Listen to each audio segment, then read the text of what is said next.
Васил Јованов призна вина за сообраќајката во која смртно ја прегази Фросина Кулакова на црвено светло на пешачки, под дејство на алкохол и со брзина од 91 км/ч.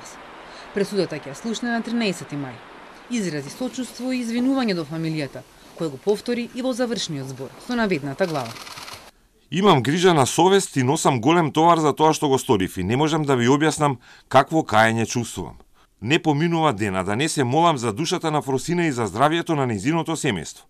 Ова ќе ме прогонува до крајот на мојот живот. Додека ова го зборуваше Јованов, таткото на Фросина, Тодор Кулаков ја напушти судницата.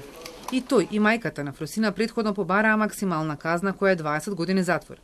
Низ емотивен говор и солзи порачаа дека ова не е судење за сообраќајка, туку за убиство. Барам највисока казна за утре ни едно дете да не се најде на местото на Фросина. Правдата нема да ја врати, но ќе ја врати вербата дека незината смрт не е залудна, рече незината мајка.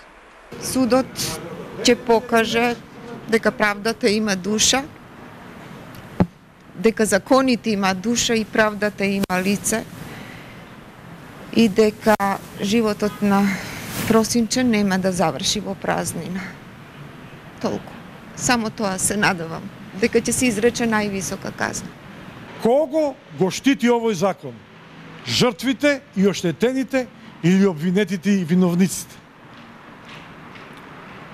Тотално нелогично и пак ќе се повторам, ова е пример за неверојатно, екстремно нечовечен закон со што директно се побиваат сите основи и причини воопшто за постоење на правото. Со намера да ублажат казната, сите сме свесни дека обвинетиот Васил даде признание, едно голо признание. Адвокатот на Јованов рече дека судот треба да ги има предвид признанието на вина и каењето. Потенцираше дека неговиот клиент не е убиец, туку студент и спортист. Сето она што беше објавувано, оркестрирано, дека Васил е убиец, Васил е наркоман, Васил е ѓавол, Васил возел со 170, Васил избегал па не дошол 3 сати на лице место, видовте дека сето тоа е една ноторна лага.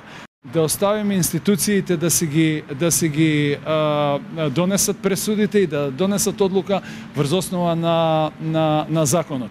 Не врз основа на талионското начело око за око, зап на зап. Обвинителот Александар Марковски рече дека една минута пред сообраќајката Јованов возел цик-цак и преминувал 2 полни линии. Побара соодветна казна за обвинетиот. Со мајци Правда за Фросина во судницата беа присутни и други роднини на младата жртва, а судењето го следеа и родителите и роднини на обвинетиот. Обвинителството поднесе обвинение и за таткото на Васил Јованов за предизвикување општа опасност затоа што му го давал возилото иако немал возачка дозвола. Младиот Јованов е во притвор, а има и пресуда од 3 години и 10 месеци, откако апелација му ја преиначи за водската мерка за поправен дом.